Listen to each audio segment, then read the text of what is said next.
Welcome to the Rogue Journal Club, where we tear studies apart so you don't have to. The Rogue Journal Club is a ScioSophia production, featuring long-form discussions of peer-reviewed studies published in academic journals and their connections to society.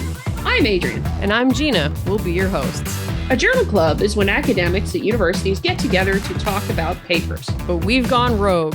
We're going to do Journal Club our way. Join us. And we're back.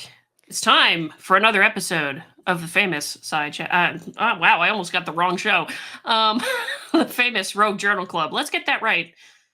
And we're all back together with rounds of applause to go with it. Let's just have some fun. For those of you listening on audio, I got a soundboard recently, so I'm having fun with all the collective audio and improving sound for this show and for other stuff on the channel. So let us know what you think if you like that particular edition. We appreciate it. And if there's sound issues, I apologize because we're still working out some of the details. So that's the nature of it. How are you doing? How is everyone? Oh, I'm good. Yeah, we're all, this is, I will say not my officially last episode, but for a little while, I'm going to be going on some leave because we are adopting a child. So I'm going to be taking some time. Am I getting a sound effect? There you are. I was just messing with the fader. Didn't want it to overlap you. Woo! Yeah. So I guess you mentioned you're going to be having like kind of a rotating cast of substitute co-hosts in my absence, and maybe with an occasional appearance from me as I come up for air. Yeah, I think that's what we're going to do. So I'm going to be reaching out to a few people I think would make a great co-host to talk on different topics and read different articles, be it education or communication related stuff. I may ask for a couple of other folks to come on related to things like chemistry and physics and all of those other kinds of things. And I may try to bring in a group of people at once, and we'll see how that goes, just to see what kind of great conversations that we can have. But we're all very thrilled for Gina, who's adopting, going to be a mom soon, and we're tickled pink about that. We'll miss you on the show for a little while at least, but I think being a parent is a little bit more important. So. A little bit more important than podcasting, but that's okay because I still will be doing this, just not as often. So Adrian will be filling my spot with others, and having a group, in fact, makes it a little bit more similar to a real journal club, because when academics do this kind of thing, it's usually a round table of like 10 people or something that all discuss, like, an individual research, can't talk today. An individual research group might do it. I know that I participated in one that was like department wide once. So that had like 30 people in it. And it was pretty intense. So yeah, a group might be interesting. I'll tune in and watch that while I'm feeding the baby. There you go. That'd be great.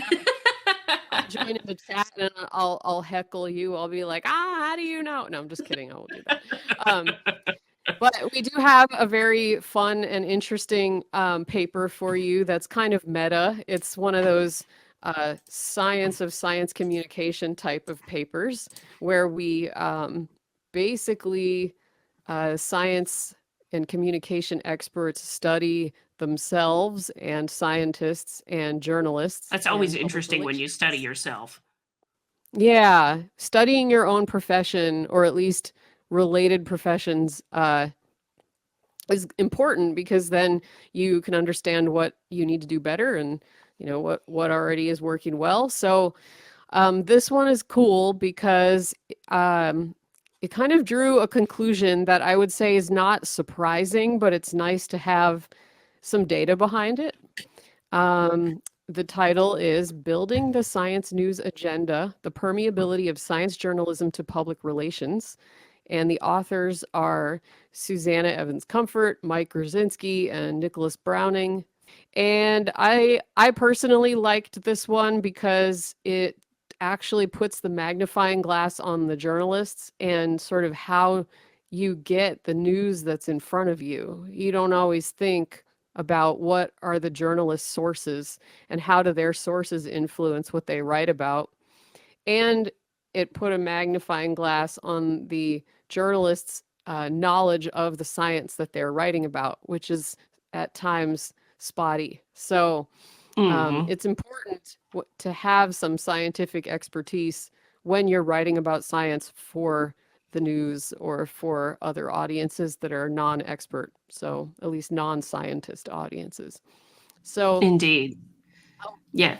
I'll read the abstract and then we can get into our commentary. So the current study examines the influence of press releases about scientific studies in terms of their impact on news coverage.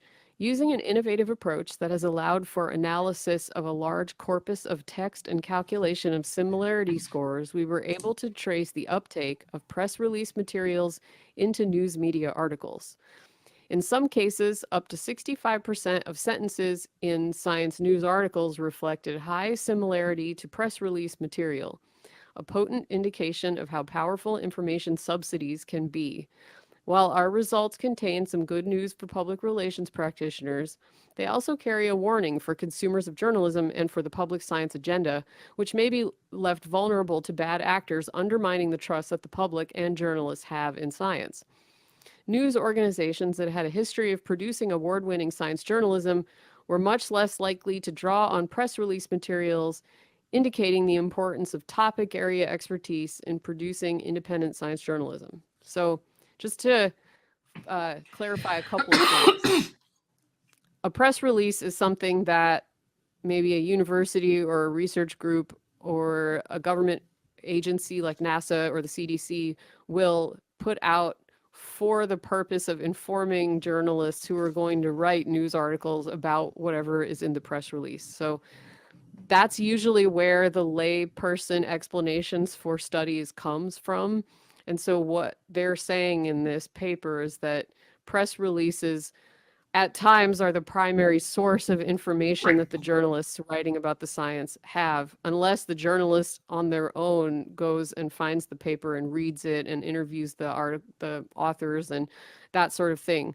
But sometimes what will happen is that sentences will be lifted directly from the press release and put in the news article. So they actually looked at whether or not that occurred using like a big data approach. So they were able to actually scan lots of press releases and journal articles and news articles to see what degree of similarity they had. You know, like it's like kind of the world's largest plagiarism checker, sort of. Even though what they're Oh, looking for is not necessarily plagiarism per se, it is, you know, borrowing text and it kind of their assumption, they have a couple of hypotheses we could talk about, but the assumption was like if the journalist doesn't know a lot, then they're going to need to rely on some kind of information subsidy, which they mentioned. I wanted to clarify what that term meant. And that's like the press release is sort of the intermediate between the paper and the news article. So hopefully that helps make some sense of what I just read to the lay people. I think it does, and it's a great summary of it. There's a lot of I thought also it was an interesting article, if only because it like our good friend Kieran White, who's over at Wokescreen and the host of the Crowdsource podcast, is a journalist himself and has talked often about something he's seen frequently with press releases, not just related to science stuff, but just press releases generally, as this idea of journalism, where everybody just takes a copy from the press release and puts it into an article without doing too much to it. So it says a little bit that perhaps the exact like direct copy paste isn't there all the time as much of a which would be more of a journalism problem than a journalism problem, but it does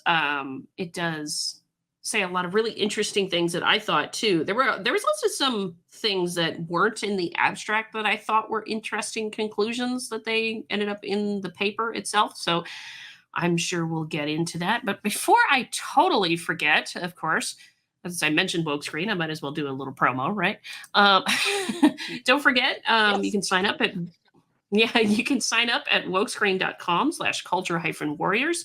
Use code ScioSophia, which is the name of this channel, to get 10% off your membership. And there's all sorts of different kinds of memberships in there. You could do monthly, you could do annual, you could do a lifetime membership if you like. But then you get access behind the scenes to the community Discord, where we do all sorts of fun things. There's lots of cultural conversations, get questions answered, get help with different things, all those kind of jazz. You also get behind the scenes videos of things going on, be it like food reviews or cultural commentary or other kinds of things that just don't appear on YouTube or Rumble or Twitter. Excuse me, X.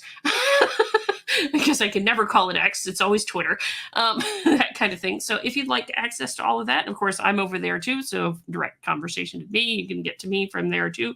Wokescreen.com/culture-warriors, code ScioSophia for your 10% off your membership. And now back to the show. I'm getting better at the promos. Yeah, that was very efficient. I liked it. And I didn't know y'all did food reviews. That's fun. Yeah, so like Kieran, when he travels, because he likes to travel, does like to do food reviews, and he has the camera equipment to do it. I actually did one myself for him recently. That's actually behind the paywall back there, so it's only for members. But it was a fun thing. I did him a favor. He wanted me to go check out something stateside, since he's in the UK, and we added it to the things behind the paywall for the members. So it was a fun time. I had a grand old time doing it. Though I will never forgive him for I will never forgive him for making me try the ghost pepper fudge. Long story. Ooh, yeah. I wouldn't have been able to do that. My spice tolerance is okay, but it's not that great. So good on you for braving it. I can eat it. It's hot. All right, so let's get into this commentary then. I'm going to put this down for a moment, but I will bring it back if we need it. Yes, I can do that. Okay. So I did have one like immediate question just from the abstract, because you know that I'm a scientist for a living, and this audience knows that, I'm a scientist for a living, and you've been in science communications for a long time. And yet I do not know what is meant by public science agenda. I honestly don't know what that means.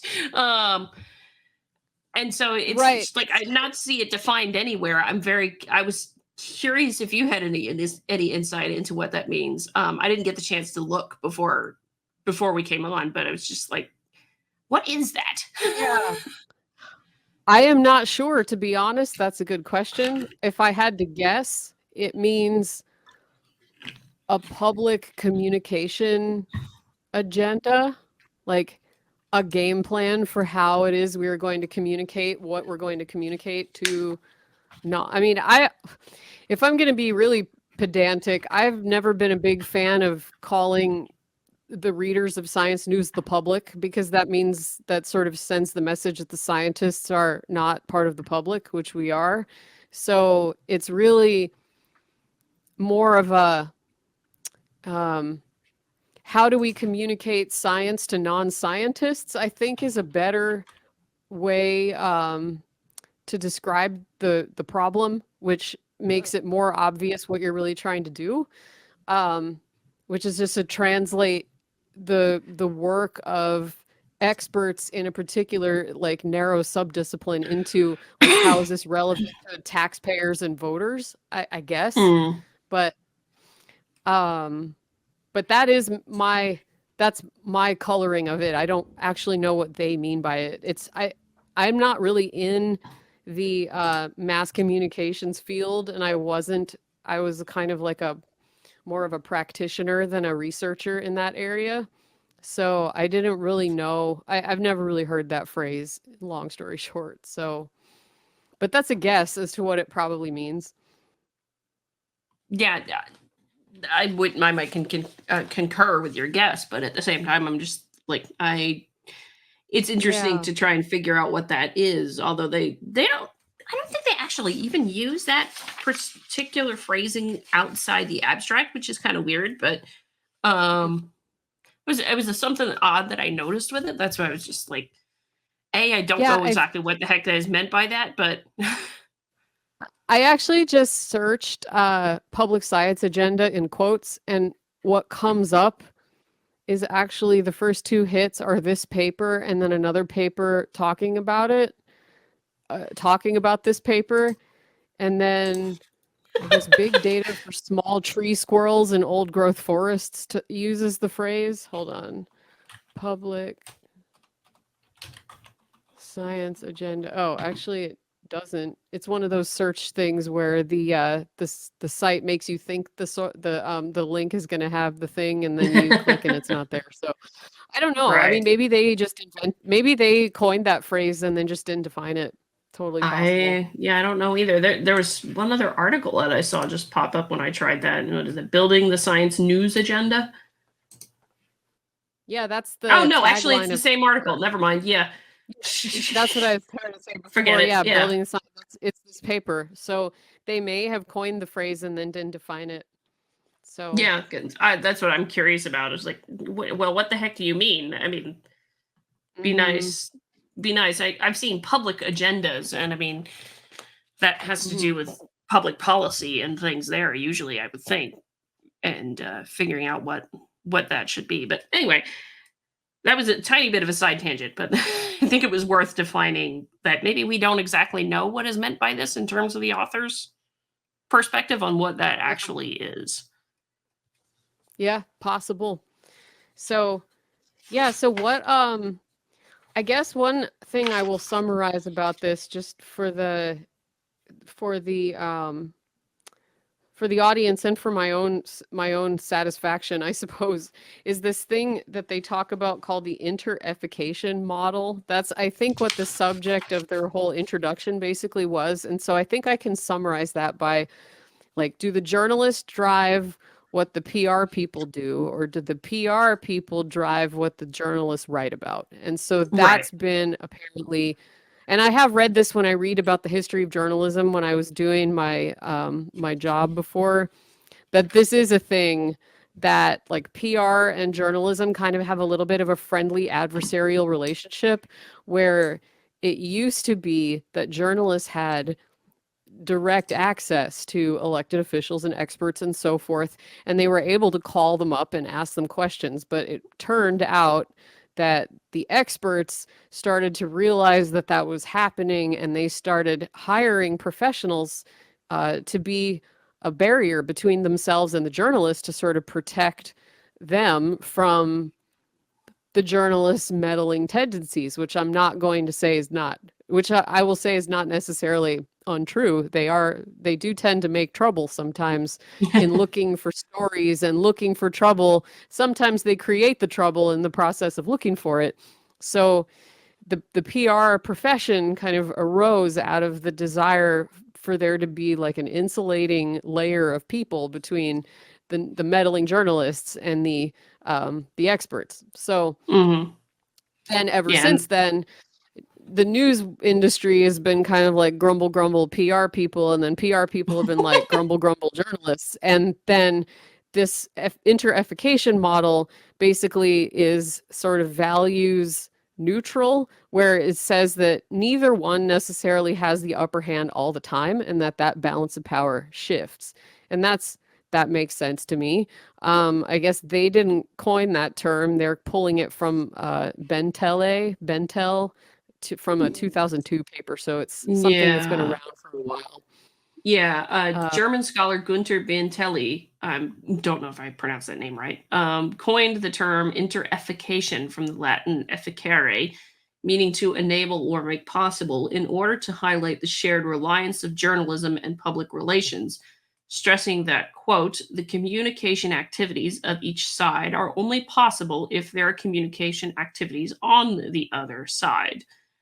Um, let's see, yeah, here's the next line. At its core, intereffication explains the PR journalism relationship as a complex of mutual influences, mutual orientation, and mutual dependence of relatively autonomous actors and organizations. Which is to say, you have yeah, dependency of journalists on the PR people, and the PR people are dependent on the journalists. yeah. And then what sort of happens is you end up with, I guess what their point is what is in a press release has actually quite a bit of influence over what is reported in the news because there are so many journalists that rely largely on the press release language to understand the science that they're reporting on. And so they tested all these different hypotheses, like are news organizations with more of a budget for science writing? Because I guess having a science news section of your news site is uncommon. Like if you look at a lot of just general news companies, they don't always have a separate sublink, like a tag or a subsection of their website for science. Some do.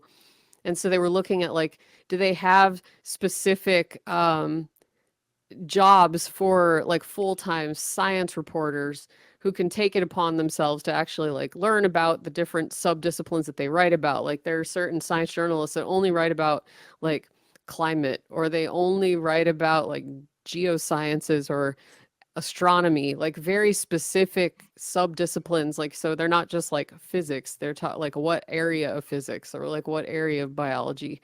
So there's almost like a level of specialization among science reporters that is like the specialization of the scientists. So you can Mhm. become like an observing like quasi expert if you really do a good job. And there are certain publications that put more effort into that than others. So they were looking at like, okay, so if there's more money for a full-time science writer, do they necessarily produce better science content? And that turned out to not necessarily be true, which was surprising to me. And so at the end of that, I think for that particular hypothesis, their conclusion was like the publication has to value science, good science journalism, and put effort into it. And that doesn't necessarily translate to like having a full-time job, although sometimes it does. So, Yeah, I but think they had like 5 different things they tested, but it was all kind of in the vein of this inter-effication thing. yeah, definitely. And I think what you're getting at with the valuing of science journalism probably has to go to the one of the metrics they used was oh gosh, should we go down there? Well, we'll get there in a second, but to the whether or not the outlet had won an award from the American Association yeah, the American Association for the Advancement of Sciences, which publishes Science magazine, which kind of bugs me. There's an odd bit of a conflict of interest here, right? Because if you're getting an award from AAAS, but then you're primarily, you're pulling things from Science magazine, which is published by AAAS, I kind of wonder if there's a touch of a conflict of interest there to do that. But um, Yeah, I that mean, kind of maybe thing. not so much a full-on conflict of interest so much as like maybe that's a confounding variable. Like Mm, that, yeah, like that it would, you know, if you're if AAAS is giving awards to articles that do a good job representing articles that they publish, I mean, maybe that isn't so bad. not Actually, to now that I'm reading it. yeah, not they would give it to news organizations who published articles based upon their work. It yeah, And based whether they upon did it well. I would have to check. I can't remember. There I know there's a description down Okay. lower, but before we Okay. get to that, I wanted to make your point about the issue you were talking about with the journalists and not necessarily all of them having that specialization that you were talking about in science. Because they had this great section on that actually that I quite liked with the increasing interdependency. Like they described here the medialization, which I never heard of that as a word until reading this paper. But anyway, to the increasing Yeah. media attention for science, and second, adaptation to or even anticipation of media criteria within science as a response to the increasing necessity of legitimating science by means of public communication. Medialization has implications for science, as expectations for scientists to engage with the public realm could result in lower quality but headline grabbing discoveries, ultimately undermining scientific credibility. Now, this is a really old paper, which says to me that that particular aspect hasn't been explored in a while, but that's a whole other question, whole other day. Yeah. Um, Yeah, that's like a 12-year-old paper roughly. Yeah. yeah, I mean, it the if you're not in science and you're listening to this, you may not be aware that scientists can get media training to deal with the fact that they probably will get interviews from journalists, and learning how to talk to a journalist is a skill on its own that a Mhm. lot of scientists are don't have that skill. And so you can, if you're an academic, there are different like professional organizations and other private, even private companies, and some like, so AGU does media and policy Yeah. training, so that's a A lot of the professional professional organization for, societies do. yeah, yeah. And But that's a even really NASA has, yeah, but I was yeah, gonna say that's NASA a has really new HR thing, people though. within. Yeah, Yeah, that's fairly new, probably since 2012 for sure. yeah. It is a really, really new thing, so it's, like, a lot of the older scientists who've been around for a long time have kind of had their media training on the fly when they've had something that's just broken and like, "Oh, crap, now I gotta talk to a journalist about it, what do I do?" That kinda thing, but there's also in the vein of that sort of, PR officials rather than talking directly to the scientists, which I think is where this paper gets at it, is a lot of the universities, if it is a piece of research that might be really impactful, then they will prep a press release through the university, and then the university takes the comment, not the professor directly, or facilitates the interaction with the professor for their protection. So there's some benefits to that. That does happen, but You know, on the other end of that coin, do you remember the blow up in the news? What was, like 5 years ago, maybe? I've lost track, about life on Venus, like finding life on Venus. Did you ever I hear don't about remember that? that. That kind of, so that blew up in our in like my former community of scientists, because that was sort of the astrobiology is concerned with those kinds of questions. And Sure. so the I hope I'm not turning myself into a lightning rod by talking about this, but hey, maybe it'll get some traffic for the show. So I'm going to do like a very neutral take on this whole thing, where the scientists, it was a research group. I forget where they were located, but they found what they thought was a spectral signature, like a peak, in like measuring the atmosphere of Venus, that there was a molecule in the atmosphere called phosphine, and they claimed that phosphine is a molecule that can only be produced by life, so that it was an indicator that there is life on Venus. And they had come up with a hypothesis for what kind of life that might be, and that it was actually in the clouds of Venus rather than on the surface, because the surface is not habitable. So um, this went crazy in the news, and it turned out that the scientists themselves had anticipated the reaction to this result, and they had hired a PR company for their research group when they were part of a of an institution like a university or something. And I don't Mhm. remember where they were. I'm not going to Google it just because I have limited time. But the point being, sometimes the scientists themselves will kind of medialize their own work, using, to use the author's term. Right. And so that story went crazy. And I think a lot of that had to do with the fact that the researchers had employed public relations to push that message out. And it was a highly debated result whether phosphine was even really in the atmosphere, and that debate is going on. And I am way out of touch with where it's at now, so don't look to me for expertise on that. So I don't know where that debate finally settled.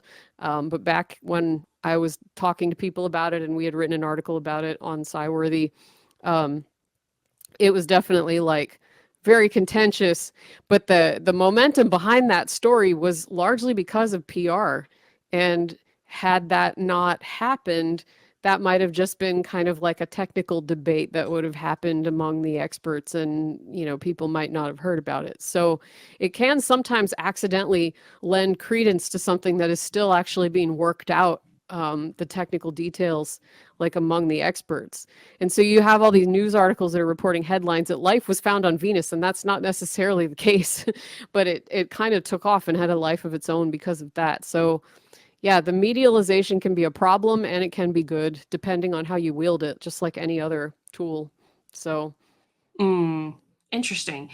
But that's Yeah, I had forgotten about that. That some of them do hire their own PR firms, particularly if they have enough money in their own labs to be able to do that, or they can pay for it out of pocket. One or the other. It's those kinds of things. But that's interesting. Yeah. Let's go back to the point though that we've both been making, is that sometimes journalists just don't have the knowledge base. Most of them are generalists. They're not specialists. There are some science journalists that are very specialist in certain disciplines, but most of them don't necessarily even have a whole lot of specialization, even to be specific to science. Let's say some of them are just doing the general thing. And I think, most reporters covering science news are generalists with little specific training in covering science. Journalists rely more on information subsidies or inductions, to use the terms of interification, when reporting on complex, unfamiliar issues, and place a high degree of trust. Wait a second. Yeah, a high degree. Place a high degree in trust. Shouldn't it be of trust? Yes, I think Is that's it me or typo? Oh goodness, I don't know that I have a sound effect for that. Maybe I don't know. Maybe this one works. How dare you? Have that particular typo there. Nice. But works. Figure this out eventually. I gotta learn what I'm doing. But anyway, of trust in expert sources, particularly scientists. Collectively, these factors push reporters to a mode of passive newsmaking with extreme reliance on expert sources, even more so than reporting on other topic areas such as education. Journalists seek PR materials that interpret scientific findings not only into lay terms, but into news speak, making it clear what is newsworthy about a new scientific studies. PR professionals must serve as translators. While journalists claim to rely on the original, often paywalled, scientific study, in addition to associated press releases, they can still fail to accurately represent a scientific study. A study of 64 news articles and 50 research studies and their associated press releases found that journalists did not provide sufficient detail for the reader to identify the study's source. Nearly a third of the time, as well as failed to contextualize non-peer-reviewed results as tentative, i.e. preprints.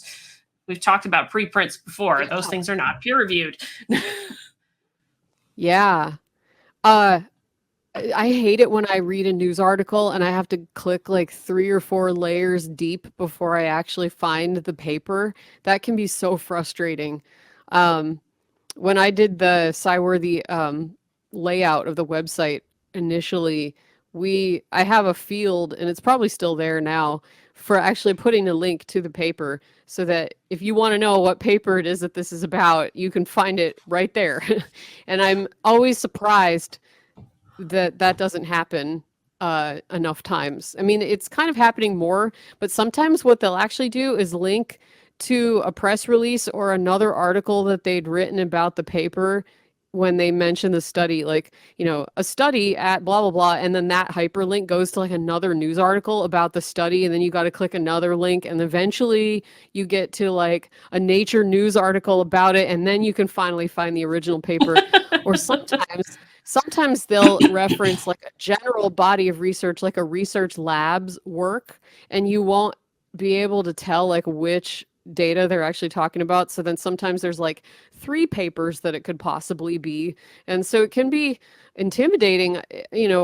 My part of Adrian and I's training is in graduate school and beyond is learning how to dig up articles, but that can be very intimidating for somebody who's not used to searching Google Scholar and like figuring out how to translate the journalist words back into scholarly words to try to figure out what paper they might possibly be talking about. And it's very annoying. So yeah, I'm glad that someone actually did research on that, because I didn't know.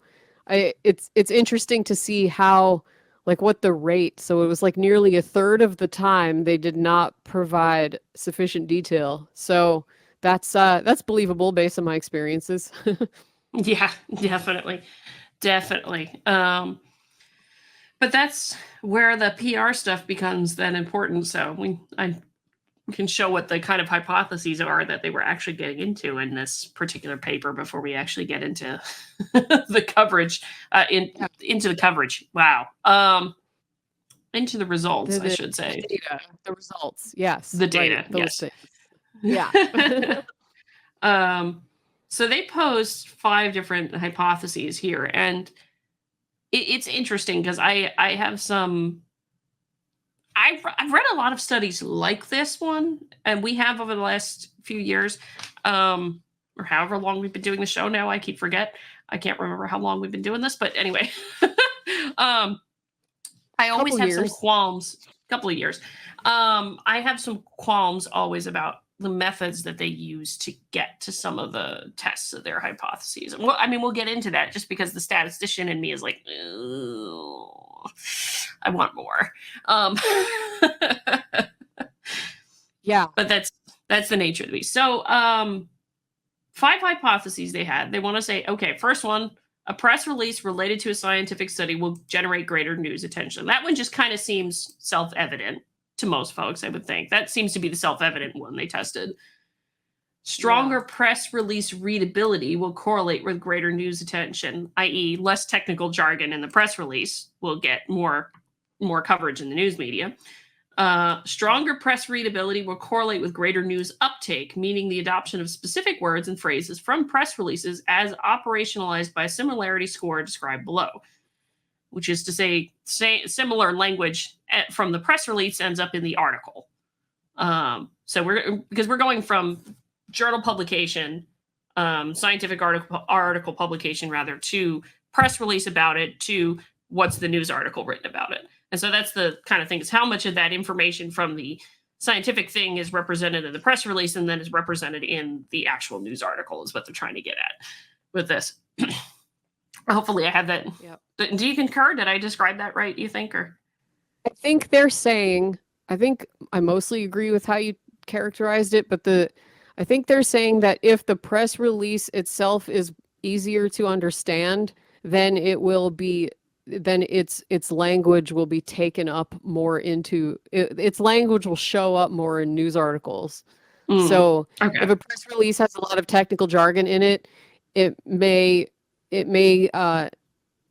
still garner news attention for that study, but the language itself might not get used in the news article. Okay. That's fair. Thank you. That's what they're saying. Yeah. Yeah, no. I now that I read it again, I think you're right, because it's about the readability in particular. Multimedia content in a press release will correlate with greater news attention, being photos and video. Multimedia content in a press release will correlate with greater news uptake. So difference between press releases and then the ultimate thing with the articles, I think. Did I have that right? Might have. Media content will correlate with greater. Yeah, if a press release contains pictures and videos, they believe there's a greater likelihood that those pictures and videos are going to show up in the news articles. Okay. I think. Awesome. Yeah, I think so. I think you're right. Could be wrong, but yeah, so, and then they get down to, they have a couple of extra. Oh yes, here's the thing. We examined whether news organization status as award-winning for science journalism had an influence on PR attention and uptake. Journalistic prestige was operationalized as news organizations having won journalism awards from the American Association for the Advancement of Sciences, or the AAAS, in the last 10 years. So that's the other kind of thing we were talking about with the thing there. Okay. So, but before there was a comment in here somewhere that, because they're talking about the flip side, to which I certainly agree that there is a flip side to certain things. Let's see. You mean a flip side to like using PR? Yeah, they started talking about it at one point. It didn't really come up in the abstract. It was one of those interesting things that just didn't show up in the abstract. Yeah, this is where it starts. Scientists are viewed with greater trustworthiness. My New Yorker came out for a moment.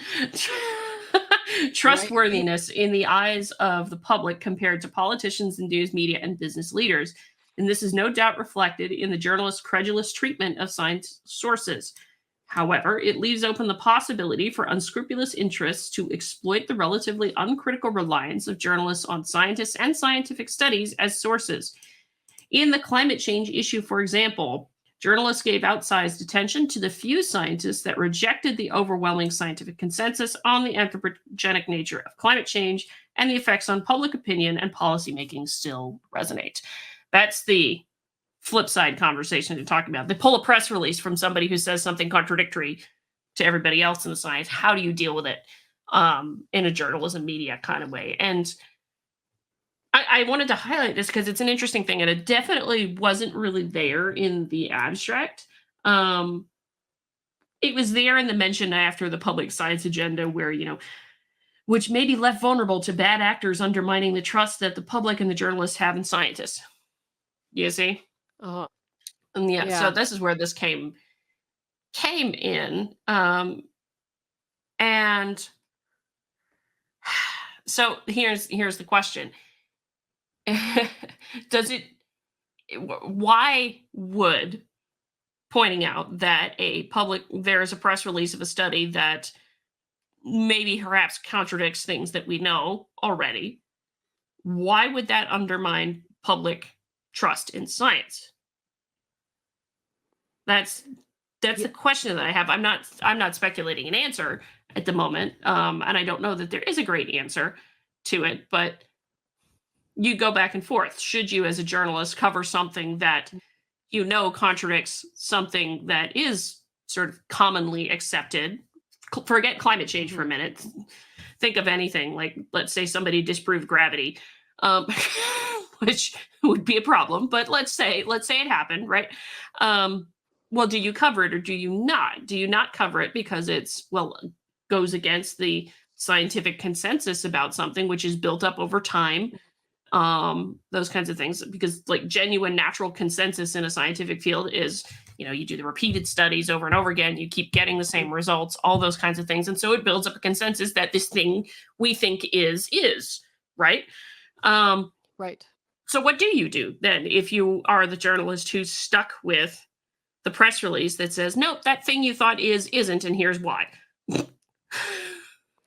Yeah, I guess this is, that is a hard question to answer, because those kinds of discussions are, I hate to say it this way because it sounds so elitist, but are better left to the technical experts who know the context of that finding. And if a journalist hears or gets a hold of a press release that, say, for example, some research group puts out something that calls into question the anthropogenic nature of climate change, and it's kind of a minor result that is not necessarily falsifying the entire anthropogenic climate change hypothesis, but it does complicate the hypothesis, that can be jumped upon by a journalist who might have a political agenda that's broader than what that piece of data is actually stating. And that has happened with evolution too. For example, like there was a debate between the gradualists who were asking whether evolution is a little minute changes over time that occur constantly versus like feast and famine, kind of like big periods of rapid change followed by long periods of equilibrium. And Stephen Jay Gould is the person who proposed that alternative to gradualism, which is called punctuated equilibrium. And a lot of creationists jumped on punctuated equilibrium as evidence that the hypothesis, like the theory of evolution, was shaky. And that's not actually the case. It was just a technical detail that evolutionary biologists are like working out. And it doesn't necessarily call into question the entire hypothesis, but then reporting on that kind of thing, which I don't know if evolution, the play-by-play of evolution, got really like taken by the news quite the way that climate change has. Yeah. But it's a similar kind of thing where you can find people that call anthropogenic climate change, they question it, like, and those people might have PhDs, and they might have PhDs even in fields related to climate, and they might even run climate models and that doesn't necessarily mean that they're correct in their conclusion, like what they say is the implications. For example, I read a popular book called Unsettled that was written by some guy with a Mm. PhD in physics that was claiming I that think I know the I book you're guess talking yeah, about. the average warming was not really that big of a deal, but it was like a guy who he didn't actually um, use the climate model properly, because I had talked to my husband, and I think I brought it up with you actually at one point, since you guys both actually run climate models and you Yep. both gave me the same reaction to the book. So I was like, well, as I have a science training, but I don't know anything about climate modeling, so I didn't realize at first like what he was saying seemed totally reasonable to me. And that is a problem, because that's like something that, because I happen to know two climate scientists in my personal life, then I was able to make sense of what that book was actually saying. And in the hands of somebody else who doesn't have like a husband and a close friend that run climate models, they were not able to like, so then they could walk away thinking like, oh, climate change isn't a big deal and there's this big cover up or whatever. And it's that can be a really tough place for a journalist to be in, because they don't have that access to that kind of expert knowledge unless they go and seek it out. And not all journalists can, will, or have the time for, or even realize that that's a thing they should do. Mm. Yeah, I would agree with that, and it does raise the question, what do you do? Because a lot of these things with those studies themselves, we would be going through the process behind the scenes that always happens with different scientific disciplines of let's, duke it out, right? Figure out what's right, what is in this particular situation correct. And I do remember what you're talking about. I remember that conversation. It's like, yeah, you royally screwed up the climate modeling stuff on there for that book. That's the thing. And it's funny. He even said at the beginning of the book, people might disagree with me because I don't have, because I'm not a climate scientist and I'm just a physicist or whatever. And I was like, yeah, I think that matters though. I think that actually does matter. Well, I So, don't have a problem with someone being from a different discipline critiquing anything. And if that's only because, at least speaking with respect to climate science itself, so many of the fundamental things that make climate science what it is now over the last 150, 200 years came from people who were not climatologists. Came sure. from a lot of people who were not climatologists. And Spencer Weirt's book, The Discovery of Global Warming, actually lays that out pretty handily, that it was this person over here with this background and this person over here with this background, and none of them were climatologists. And of course, climate models didn't exist in 1850, so that kind of thing. So, but they still figured it out. And a lot of the things that were speculated in 150 years ago, we realized, oh, that's actually pretty dang close to what really happens. Whether we see it through observations that we have now that we didn't have back then, or through modeling exercises. So, but I think what the authors here are getting at is, we would be dealing with that disagreement behind closed doors normally, but if you get a press release and you're a journalist and you have two different things, well, we love the clickbaity headlines. I mean, the dramatic clickbaity headlines of now they're all disagreeing with each other. There's this huge conflict in the scientific community. And Mhm. let's be honest, it does do some things to trust. And I wonder if that has to do more so with, this goes to a public education question, which could be a whole nother show by itself. But are we Mhm. educating people right on how science is done and what it actually is at this point, which I suspect is not what's happening at all, particularly in public education in the US. But that's, again, me on my soapbox a touch. But um, I guess the Yeah. thing is, you don't, what I want to come to with this is that, like, a journalist, if they're given a press release and they find it newsworthy, they should still cover it. But I think the question is the framing of how you cover it, and figuring out, if you're a science journalist, how do you remind folks that this is actually a pretty natural part of the scientific process while making a newsworthy article? Yeah, I mean, reality is not usually newsworthy. Like the truth of a lot of things is usually very boring. Like Today, scientists debated on a technical finding in a data set about blah, blah, blah, blah, blah, versus controversy among scientists, debate. The journalists are looking for a story to tell, something that Yeah. has like a movie arc. There's, I guess, yeah, if you look this up, you can look it up. It's everywhere. It's ABT, the and, but, therefore, or Yep. I know problem that. conflict solution. Like it's a tried and true. It's how every movie, how every musical theater, TV show, like it's how all stories that we tell, from fiction novels all the way up through high tech 3D animated movies, like have that form. And so journalists are looking for something that's like that, but it's Hmm. using facts. So the facts can be malleable to the story rather than the other way around. So it can be really tricky. I mean, this is why they give scientists media training, because they have to know how to talk to journalists so that they don't get misquoted and misunderstood, and they might say something that can get used and misused, and misrepresent the science and say even the exact opposite of what's actually reality. So I don't know. This is one thing that I really just don't like journalism at all in many ways, because of that story seeking tendency, because that is a norm. That's part of the underlying philosophy of journalism, and that causes a lot of trouble for science, because science is often not that neat. It's not usually a nice, neat ABT arc. Sometimes it's a mess, and you just have to say, this is where we're at. This is a snapshot of like the knowledge, like where the knowledge is at. This could change.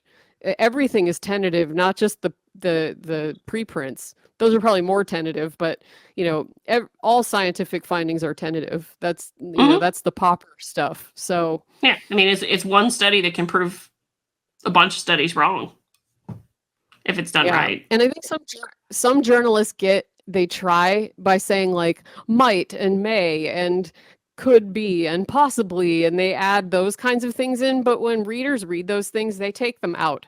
If you say, you know, this vaccine is possibly linked to this side effect, people read it as this vaccine causes this thing. Like that's what, those kind of words of uncertainty don't really have the intended effect that Yeah. the journalists think they have. So that is one kind of cheap way of trying to communicate the tentativeness of scientific knowledge, but I don't think it's effective at all. There has to be a better way to do it, and I don't claim to know exactly what that is, but there has to be a better way. Yeah. I don't know a good way to handle that problem either, but I agree with you. We need a better way to do it, regardless at this point. But Yeah. okay, I do that was a apologize side for being tangent. so. But Yeah, I've been very long-winded in this episode, and we're almost at an hour, and I feel really bad. So oh, no, no, no, no. I'm gonna let you take the reins for a bit and walk us through maybe the research questions and what they found. Like, how did those 5 hypotheses work out? Yeah. So yeah, we did the 5 hypotheses just to refresh everybody's memory. I'll just leave them up here for a second or two. But like the first one is somewhat self-evident, you would think, but More it's press releases equals more news attention. exactly.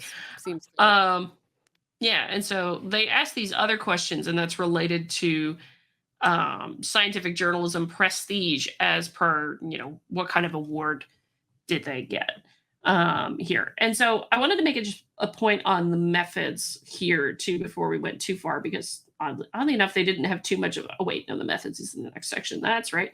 Um, because there's a couple of things that bothered me in it, in that they focused an awful lot on just science and nature.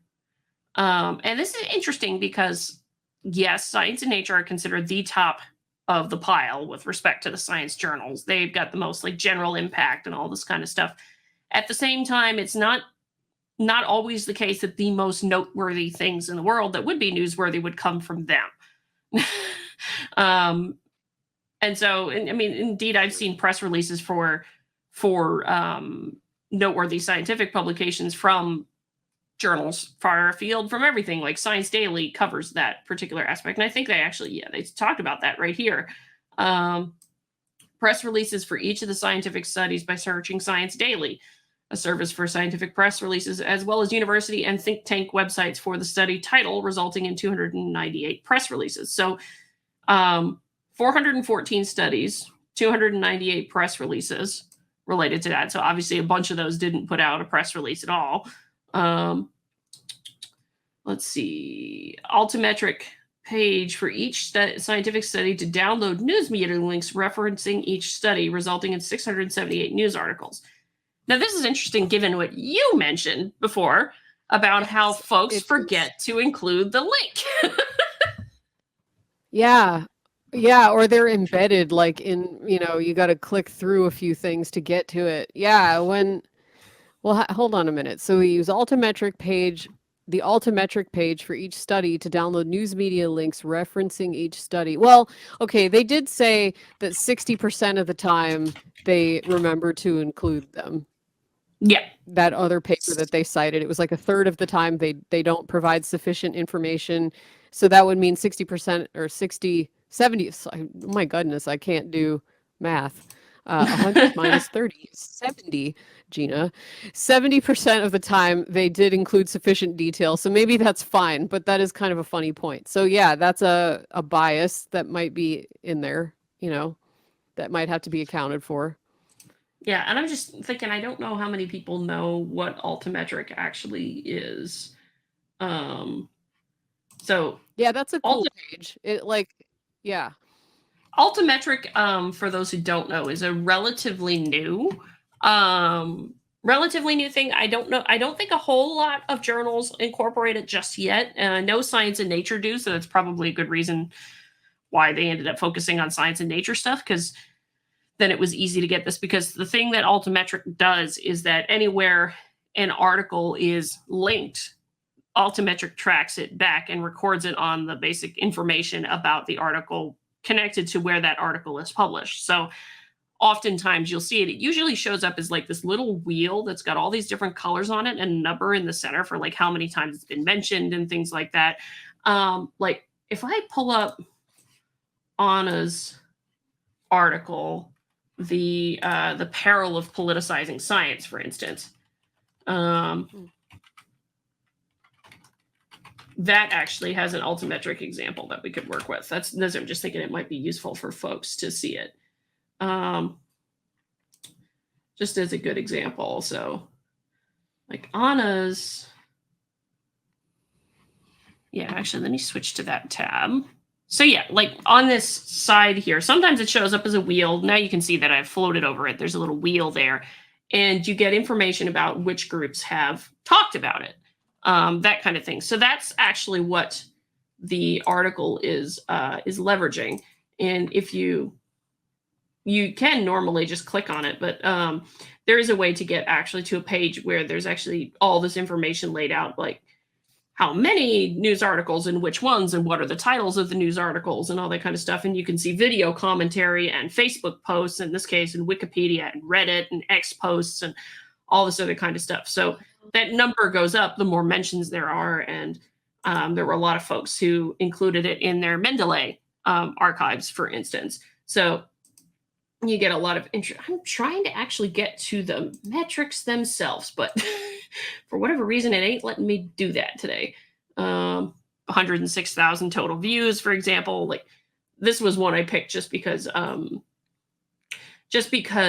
let's say, this was quite a popular and went viral article when it came out, as I think both of us probably remember reading this at the time in 2021 when it came out. So that's just what I wanted to mention with that one. We can get back to the other one now. I shouldn't have done it that way. Go this way. But just to make a point on what an altimetric is for those who are unfamiliar.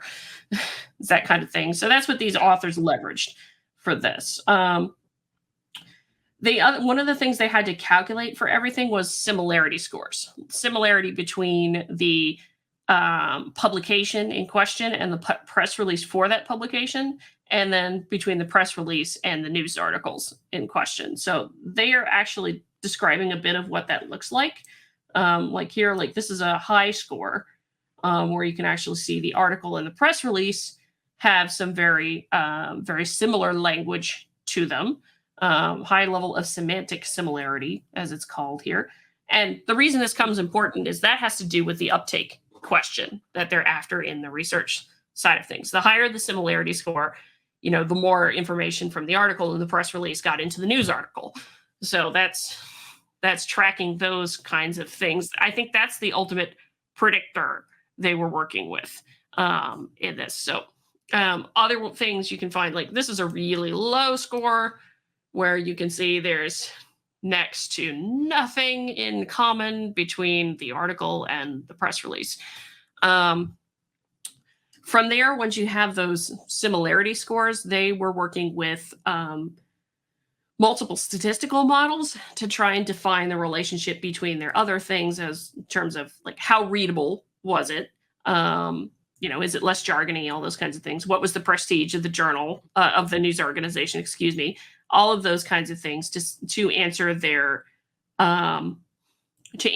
research questions. Did that about cover it? Or you? Yeah, I think I support that that description. Yeah, it's interesting that the score of 0.3 is assigned to two sentences that have almost no words in common. You'd think that would be 0 then. So I don't quite understand what is 0.3 about that similarity. No, this is true. I would be very curious. It's like, what is that about? I'd have to more deeply understand that method, which I definitely don't think I have the expertise to do that. It might even be in like their supplemental information, like the equations and sort of how it actually all works, which I did not actually go look for. They did a lot with Python in here, and so they were doing a lot of language modeling in here, which is not something I am fully familiar with to get those kinds of similarity scores, but you would have to do that to be able to get the scores between the articles and the press releases and the public and the scientific articles and all that. So, but that's not the key thing. Yeah. Oh, go ahead. Yeah, keep going. No, that's okay. Yeah. Similarity scores ranged from 0 to 1, which is 1 is being you just copy pasted the press release into your news article. Right. Yeah. 95% of the time between 0.16 and 0.91. Sentences in the news articles about studies had a similarity score of 0.65 on average, indicating a relatively high level of press release uptake, though this does not control for the influence of other variables, which is tested below. So you get into that. So that's just basic averages of what they found, which is to say, 0.65. Most articles took at least parts of the press release into their article, which is great. Go for it. Hypothesis 1 seemed to have been supported in that case, which we were not surprised by. Yeah. And that's what they kind of found. That's actually what this is about, is this being super high here, because the way a lot of studies do this, and this is pretty common for a lot of the communications and social sciences side, when they're looking for like relationships and what have you, they'll often create these scores or things like this, or look for different metrics in the data and then fit a model to it. And they're determining the relationship and the strength of the relationship based upon the coefficients of the model. And that's actually what these numbers are, the 0.26 and the 0.79. The parentheses numbers after that are standard errors. So like how much uncertainty is there in that estimate of the coefficient. The problem that I have always had with these is I have never seen, doesn't mean they didn't do it. It could be in the supplemental material because I didn't get there to read it. Problem that I have with this comes from the statistics side of things. How robust is this model that they've made upon which they're drawing that relationship is my question. i.e., if you were to run this again and you had like similarity scores and things like that you were predicting, what would you be able to predict it? as well as you can on the training data. Oftentimes, the way these things appear to me is they don't have a separate training and testing data for the effectiveness of their models. And usually that's not very kosher in statistics to not have what's called cross-validation. What you do is you train the model, but you reserve a portion of the data for testing the model that you've trained on the other set of the data. And cross-validation is basically to say we get a certain degree of error during the training period with the training data set. And then when we run the same model with the testing data set, you don't update the training, but when you run it with the testing data set, do you get the similar amount of error? Maybe a little bit more because it's not the same data as you were training with, right? Or do you get something that's wildly and completely off? Which is to say your model's not worth anything because it can't predict. Yeah. So what would they have had to have like would they have to test it on something unrelated like a how the similarity between like children's book authors and like something that's totally different but still text, Mhm. like Well, like something this, like that. Is that what you mean? yeah. So, Or so maybe what they were testing here is what they were testing here, I believe, was hang on, where's the description of table 2? Table 2 presents the results of 2 models testing the relationship between the presence of PR materials and news coverage volume and the readability of. Okay, so the uptake and attention question is what this is about. So predicting how much more attention something would be. Okay, what you might do, what you would typically do is, like those 414 and X number of press releases and things like that. What you would do is you would reserve part of that data set that you have of your observational data, let's say. You would reserve that as a test data set. You would reserve the others as the training data set. But then you have this other data set over here that this was the amount of uptake for all of these different articles. Okay. This model then, is that model then able to predict what that uptake would be based upon the training data? Yeah, right. Does that make So that sense? you Or would am have I? to have, yeah, you'd have to have a data set that you actually knew in advance what it was supposed to be, and then you try to see if your model comes to the same conclusion. Mhm. That's Yeah, not to say that they didn't do that with this. I just didn't see it. And I it don't want to wasn't just mentioned. be grouchy Yeah. and say that they didn't do this and it's not kosher to do that, to not do this. But that is typically the standard practice with any statistical model, is that you do try to have some cross validation of your models. And be perfectly frank with this, what the numbers are in this table is the coefficient of a model. So this is basically relationship of press release being there at all to there being attention from the media, from the news media about it. Likewise, this is readability versus attention from the news media. The other thing's just controls for, I believe this is the control for the award. I can't remember off the top of my head, but there's other, confounding factors are accounted for too, right? Yeah. So, but these are all still coefficients that represent the relationship. That's why they say this is a positive number. So having a press release has a positive impact on the uptake. And because there's such a high here, the stars here are typically like indicators of statistical significance. The more stars, the more significant and strong the relationship is. So I'm not saying that there's not a strong relationship there, but that's again my question. Can you predict the uptake based upon having a press release?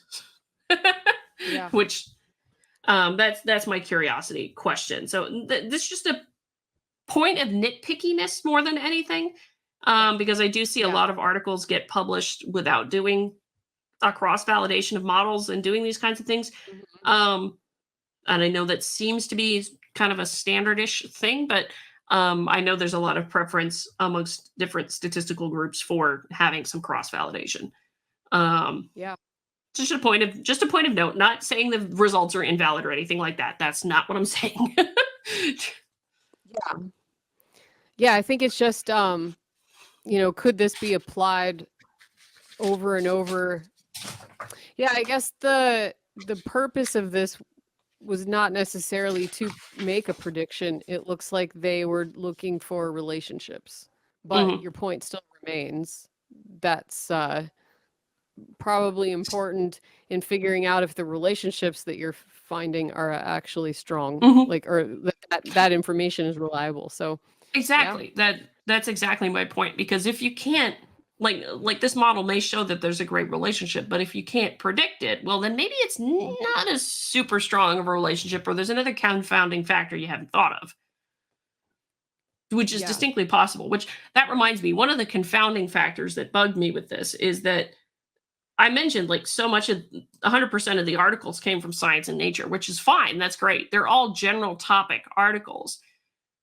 But Yeah. one of the things that I didn't see as a confounding factor here is there was no breakdown by, like, discipline of the article or something like that. Did a physics article Yeah. get more uptake, or did something that was already sort of on a controversial topic to begin with, like a Nature article about climate change or Yeah. COVID, although this was Yeah. up to 2019, so there wouldn't have been any COVID articles in here, but you get my point. There was nothing about, the topic of the article, and whether or not the topic of the scientific article, I should say, and whether or not that might have been related to a controversial topic, Yeah. Yeah. because I those would mean, automatically get more press, I would think. yeah, for sure. It would be interesting to see this model repeated on like papers about controversial topics versus papers that are about like, kind of um technical journal articles, Right. and things that like um non-scientists don't really care about and wouldn't even find interesting at all. But then Hmm. those things tend to not be reported on, so that would be really tough to find, you know what I mean? So I think their choice of nature and science was probably strategic, in that that was going to give them the most crossover between press releases and news articles at all. Because if you were going to pull from like, the journal of like plant physiology, and it was something about like calcium channels, that is probably not going to be reported on in the news. Like it's important for plant physiologists, but it's not important for like my grandma. You know what I mean? So, Yeah, no, I think unless that's you're a plant fair. physiologist, I suppose, but Yeah. No, I think your but your yeah, your observation is fair. Do you have any other thoughts, or?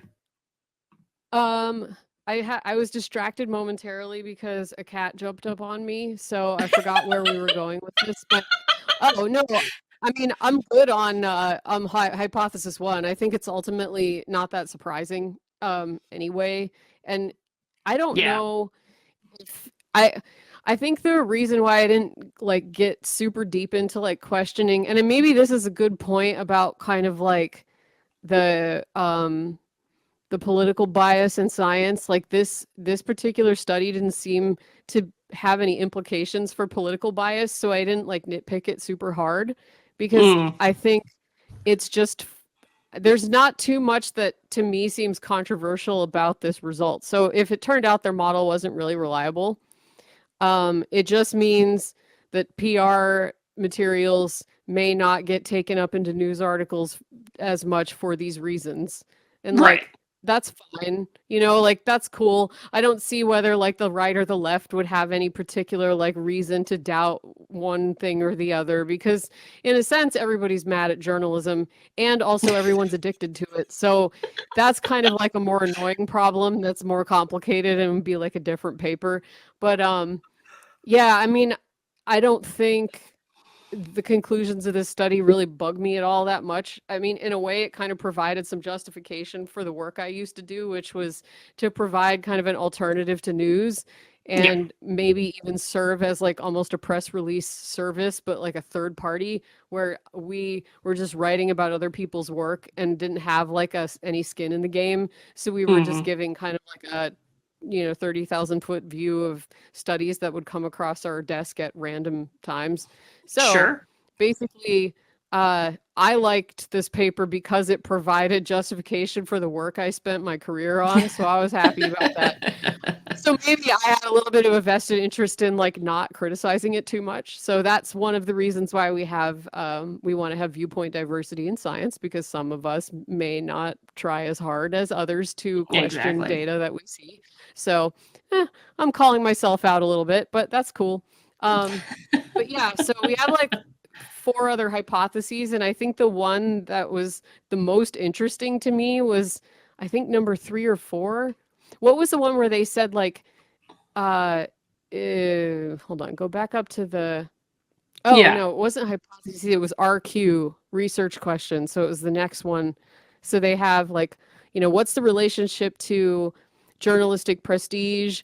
And so apparently the more prestigious news sites did not necessarily do a better job of, writing original science content and borrowed from press releases just as Mm. often.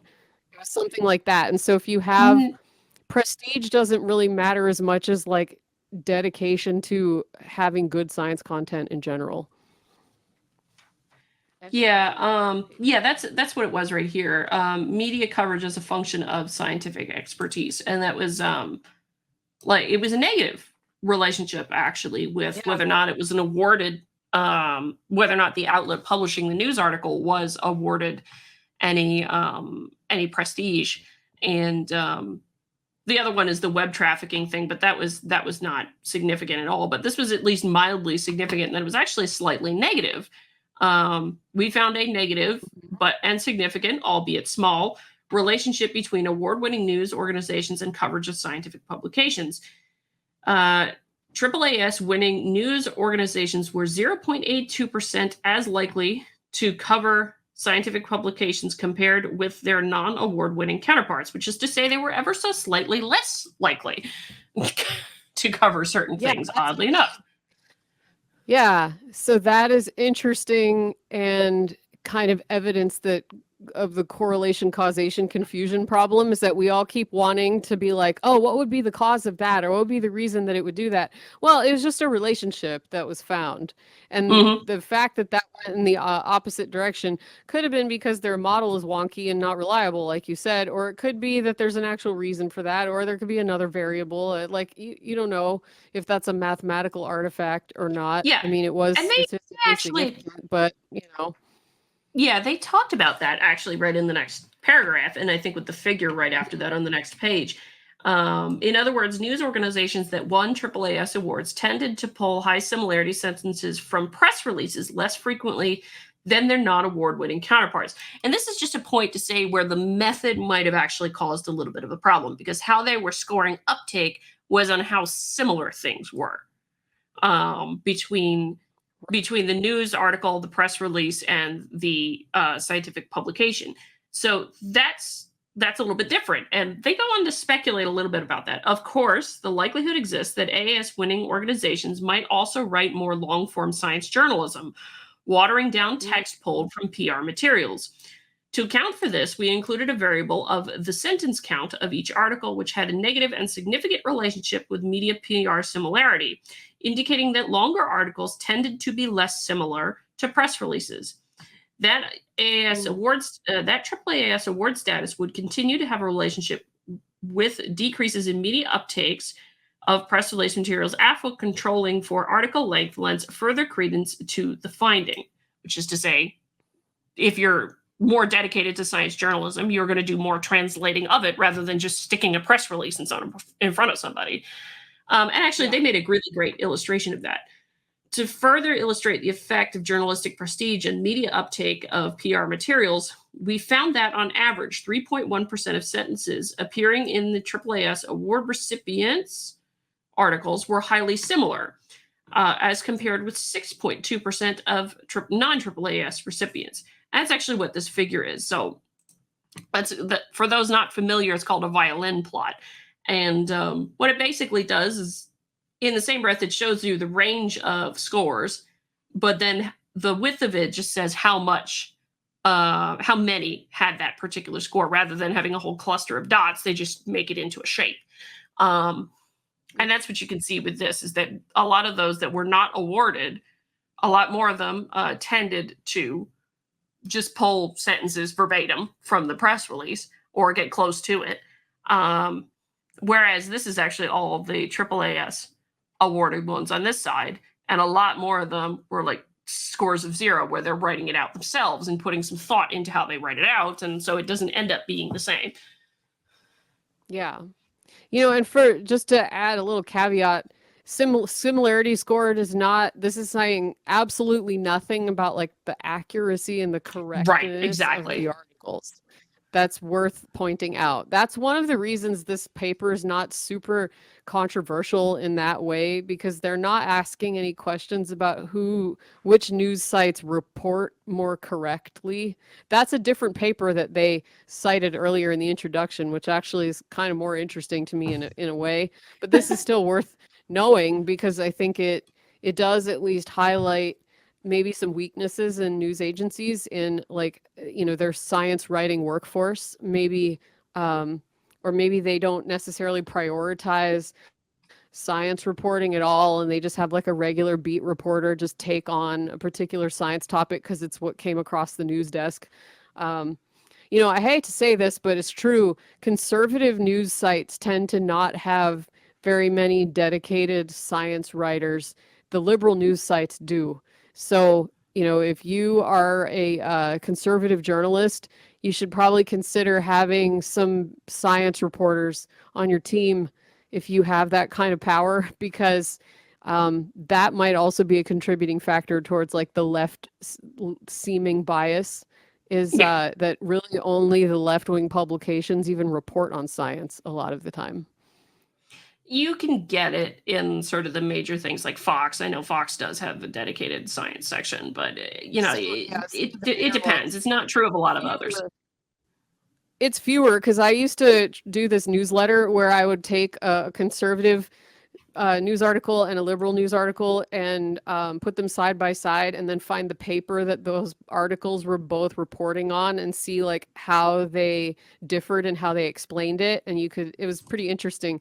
But then the problem with that was it was really tough to find a conservative news site reporting on the study, and there were always a lot of liberal sites reporting on the study, but it was hard to find the counterpoint at all. It was very rare that I actually found a paper with the two sides. It took like usually an entire workday of digging through news and papers to find something to include in the newsletter. So it definitely is something that would be cool to see a paper about someday. Wink, wink. If you are in that field, you should study that. It might already exist. I don't know, but let's. Yeah. We can keep going. We're already way over an hour, but yeah. Cool. But yeah, I mean, those are the main things. They get into talking at the end in the discussion about, frankly, I'm not a citizen of the globe. Thank you. I'm a citizen of the United States, but that's a whole other thing. I remember Deb talks about that. I think I remember her talking about that on her channel like a year ago. Yeah, she's been talking about that. There was something I had highlighted in the discussion. I just can't remember what it is.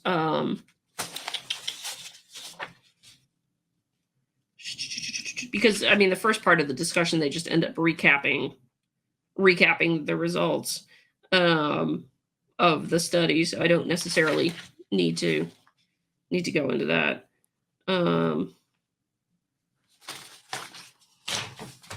Yeah, I mean, oh yeah, actually, this is where it started getting interesting for me in the discussion. Please chime in if there was a particular point you wanted to hit in the discussion, because I know it was, there's a lot of interesting stuff in there. So there was a paragraph on page 651. That was a pretty good groove, by the way. So they, right under the citizens of the globe, this thing, yeah. Quote.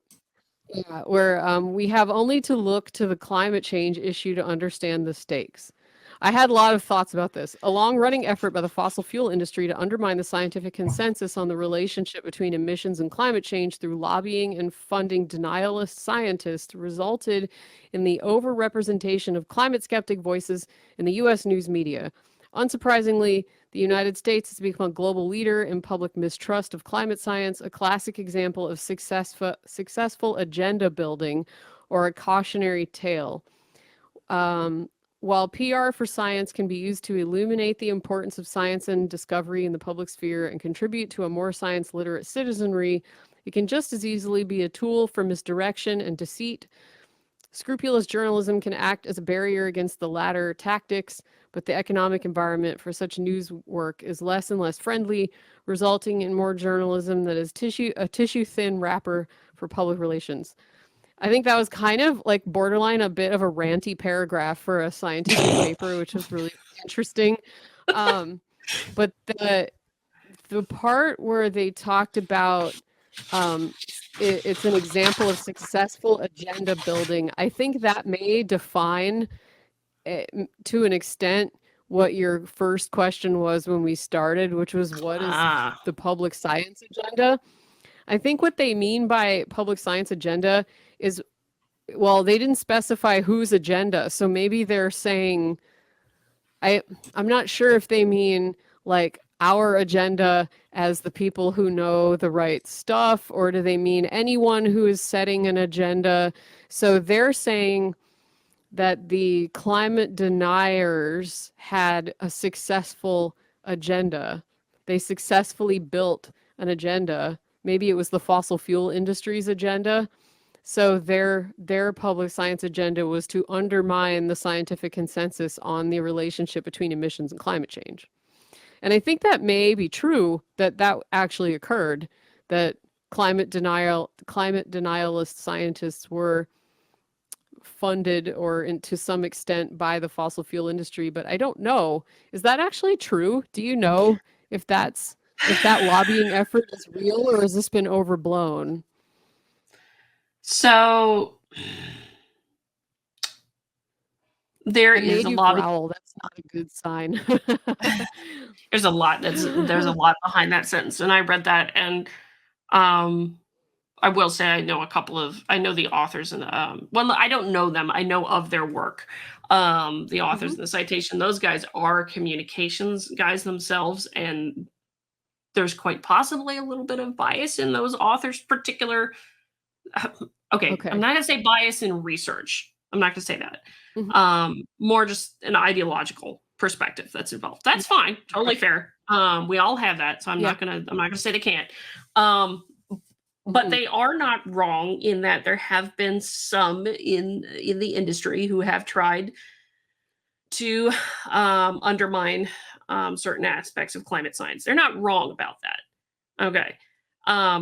But the lumping of denialist scientists in with them by just saying, oh yeah, these guys are just funding all these denialist scientists. Well, you have to ask the question, what is a denialist scientist?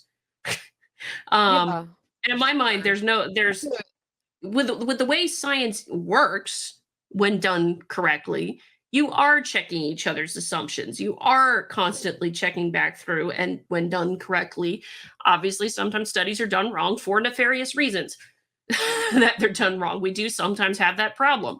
But that is not all of them. And so I do have a problem with just lumping every scientist in who publishes something that might challenge a particular perspective, when that is what they should be doing, is a problem.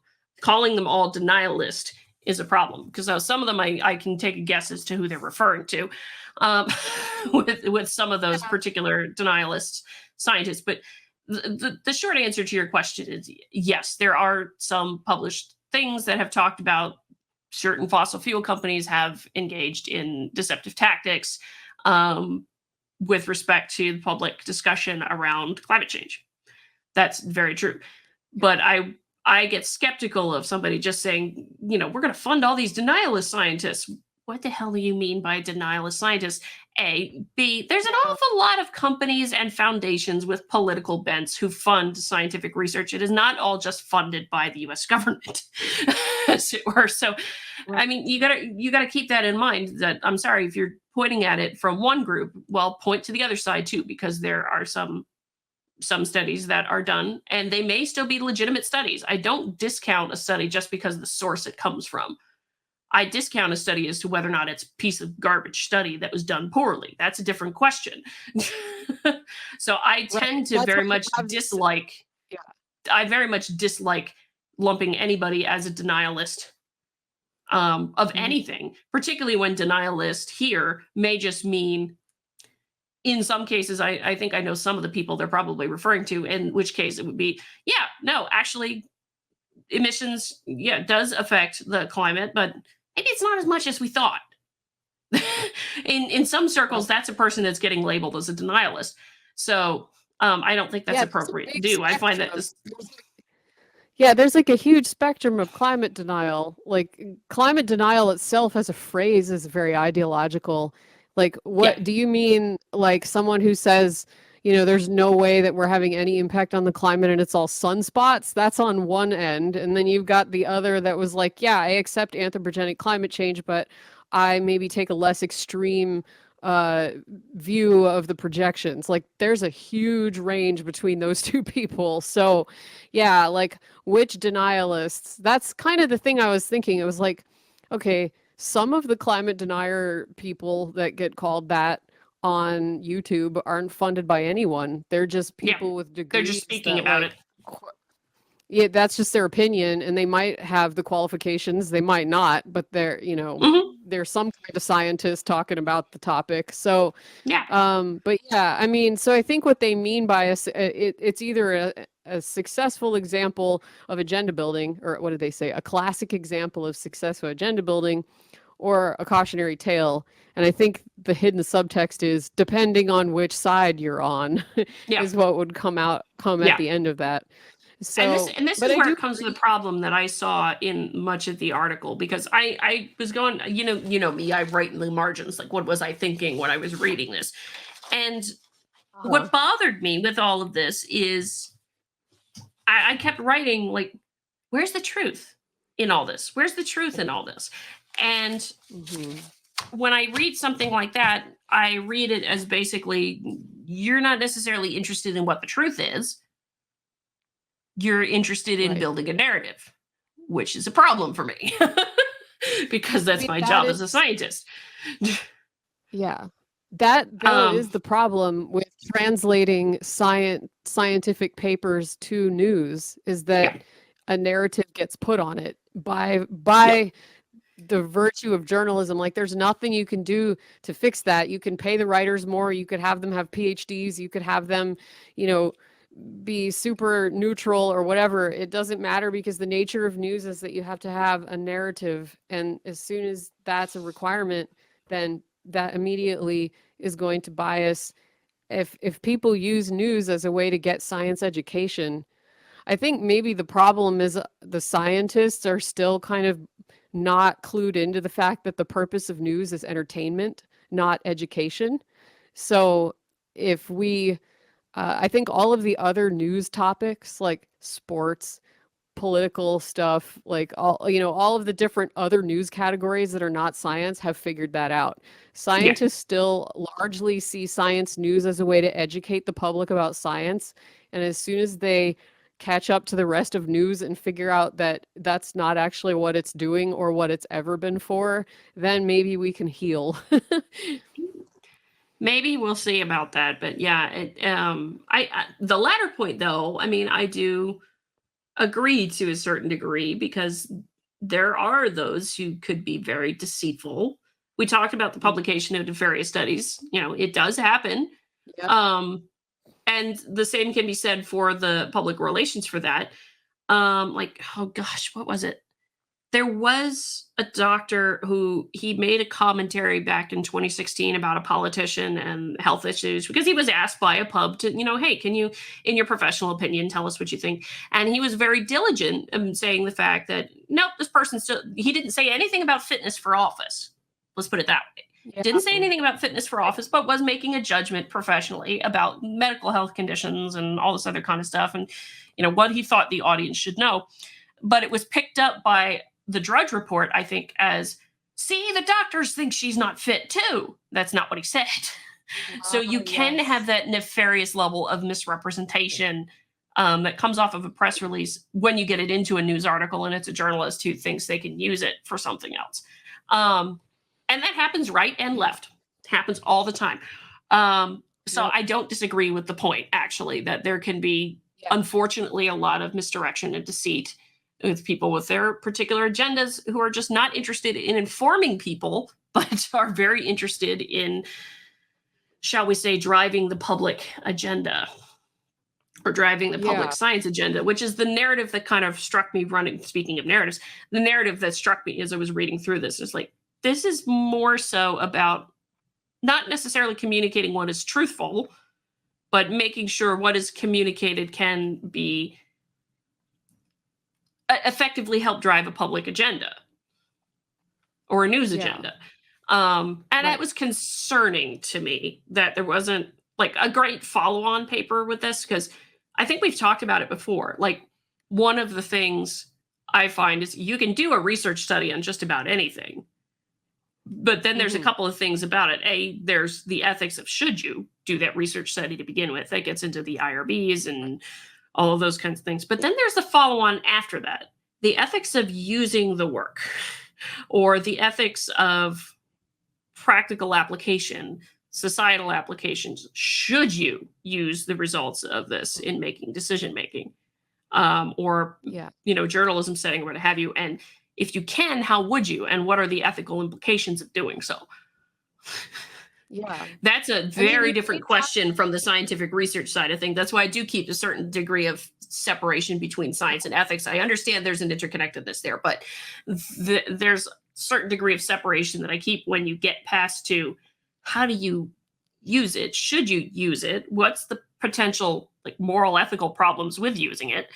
And that's where I get concerned with this, because I could actually see manipulation cutting both ways as a problem, with being more concerned about the framing than just simply being truthful about what the study says.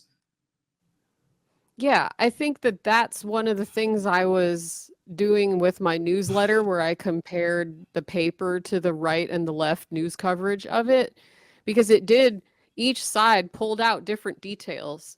And what you as a reader walk away thinking about that study and about science in general and scientists and the enterprise of rationality, like, is going to be really different based on what news site you read, even for things that seem really mundane.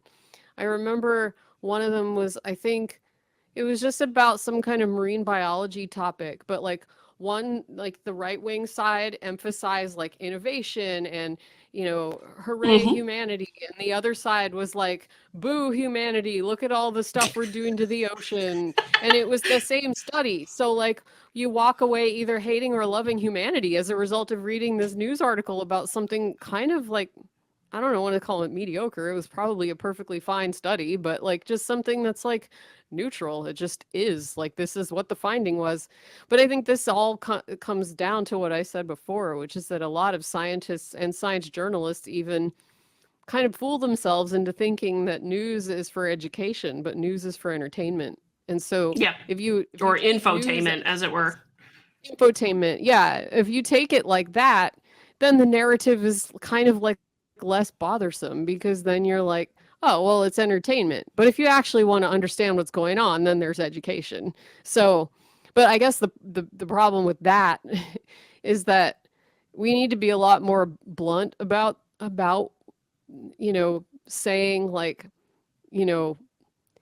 as a news consumer, please remember what it is that you are doing when you read news about science. You are riling up your emotions, you're entertaining yourself, you're thinking about things you want to think about already. Otherwise, you would be reading something different.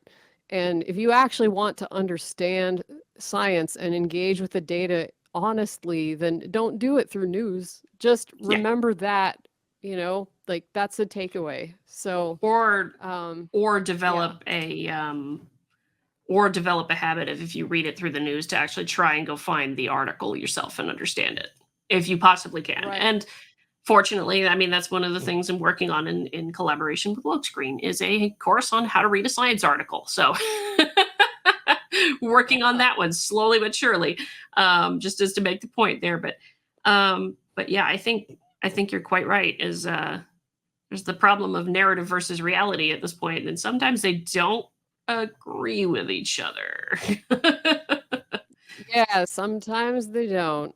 But yeah, I mean, in general, I think this paper gets close to an apple pie order score. I enjoyed it. I sent it to some colleagues. I would give it some. I would give it some cheers and applause. I mean, I think we can do that, right? It's a good article. I like it. We do that. A round of applause for everybody. All right. Yeah, I mean, minor critiques to the article, but yeah, I mean, what? We can go with that too. Just go down the thing and use them all, just to get them all. I mean, I could do that, but I mean, like, don't actually do that. That would be a bad idea. But yeah, but I agree. It was, generally speaking, for the author's credit, it was a very good article. Lots of interesting ethical questions and issues of research and how do you do journalism. That's what we were kind of getting into, which is the point of the show. We don't just read off an article and tell you what's in it.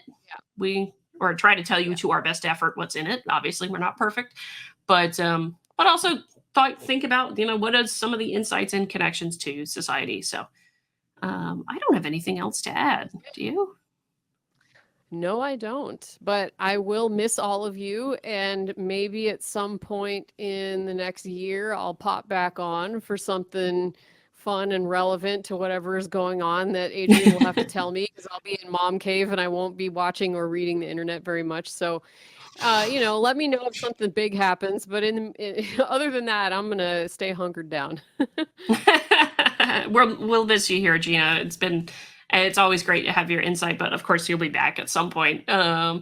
Wouldn't be a show without you, so we'll have you back at some point. But yeah, I'll be reaching out to have some guest co-hosts on the next few episodes, probably in early 2025, because it might take me a couple of months to find all the co-hosts to schedule them all. So that kind of thing. So thank you all for listening and for watching. If you have suggestions, of course, please let us know. If there's a particular article you want us or us and co-hosts now to talk about, let us know about all that.